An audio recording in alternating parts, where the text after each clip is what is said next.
আপনারা কি ঠিক বলতে পারেন এটা দিয়ে কী হবে? আমি কয়েকদিন আগে একটা আলু ঘাটির শর্ট একটা ভিডিও দিয়েছিলাম, তো ফুল রেসিপিটা আজকে আপনাদের সঙ্গে শেয়ার করব। এর জন্য আমি আলু এই যে সিদ্ধ করিনি, কিন্তু এটা ভেজে চুলিয়ে ভেজে টটকে নিচ্ছি আধা ভাঙা আর কি।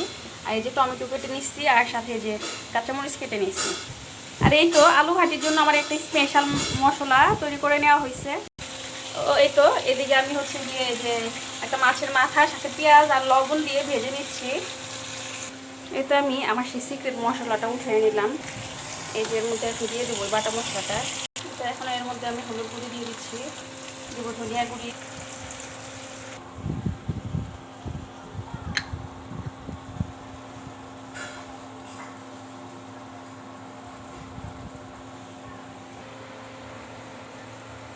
লবণটা লাস্টে দিলাম আর কি। নেড়ে দিব। আজকে কিন্তু বাইরে প্রচুর বাতাস, তো বাতাসের একটু নয়েজ আসবে হয়তো বা ভিডিওতে। এখন আমি সিদ্ধ করে আলুগুলা দিয়ে দিব।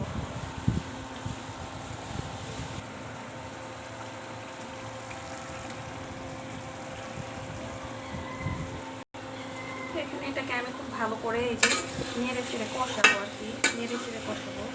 এটা এই যে অলমোস্ট কষানো হয়ে গেছে। চুলার কাছে রাখি আমি সবসময় বোতলটা, নেড়ে দেবো।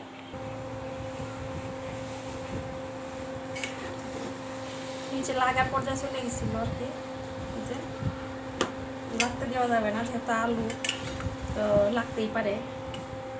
আলু মুখে এগুলো চটপটায় লেগে ধরে আর কি। এখন উপর থেকে যে কাঁচামরিচ আর টমেটোগুলো দিয়ে দিব। আগে কাঁচামরিচ দিতেছি, এই যে সেই টমেটোগুলো। আজকে দুপুরে হচ্ছে যে সেদ্ধ ভাত খাবো, এই জন্য পটল আর এই যে কচুরমুখী আমি মেখে নিচ্ছি, সিদ্ধ করে নিচ্ছি। এখন মেখে নেবো আর কি, অর্ধেকটা মশলা এটার জন্য অর্ধেকটা এটার জন্য। এখন আমি ভালো করে মাখবো। কচুরমুখীটা মাখলে এই যে কচুরমুখীটা লতিনা তো একেবারে জাতা হয়ে যায় হাতের অবস্থা। খুব বেশি একটা মাখা হয় না, এই যে অত বেশি চটকাই নেই, হাতে 12টা বেজে যায়। এই তো মোটামুটি হয়েছে আর কি। এখন আমি যে পটলের ভর্তাটা করব, একই প্লেটের মধ্যেই করতেছি। এই যে পটলের ভর্তা সবাইকে দেখি খুব মজা করে খায়, সো আমি আজকে ভাবলাম যে পটলের ভর্তা। আমি কাঁচা পেঁয়াজটা একটু কম খাচ্ছি ইদানিং, আমার একটু প্রবলেম হয় কাঁচা পেঁয়াজ খেলে, এই জন্য পেঁয়াজ দিইনি ভর্তাতে, তেল দিয়েছি বেশি করে। এই তো রেডি আমার পটলের ভর্তা, আমার 2টা ভর্তাই রেডি হয়ে গেছে। এখন আমি খেতে বসে যাব। এটা তরকারিটা এদিকে বলক এসে গেছে, আমি তরকারিটা, আর আমি এই যে আমার খাবারটা রেডি করে নিচ্ছি। এখন আমি খাবার বসে যাবো আর কি। এই যে আমার খানা পিনা রেডি। আর এই যে এদিকে হচ্ছে সকালে একটু কটবেল কিনছিলাম, ওটা সরানো হয়নি, যাই হোক এটাতে পরে কাজ করবো, রেখে দিলাম।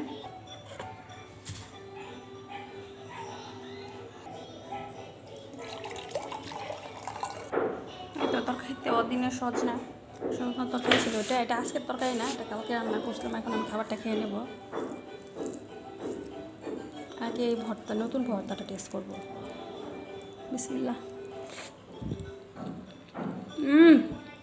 অসাধারণ, এক কথায় বলবো অসাধারণ একটা ভর্তা। যারা এখনও পটলের ভর্তা খাননি আর যারা বিশেষ করে ভর্তা ভাত খেতে পছন্দ করেন, অবশ্যই ট্রাই করবেন এই পটলের ভর্তাটা। এখন এই যে মুখি ভর্তাটা ট্রাই করব।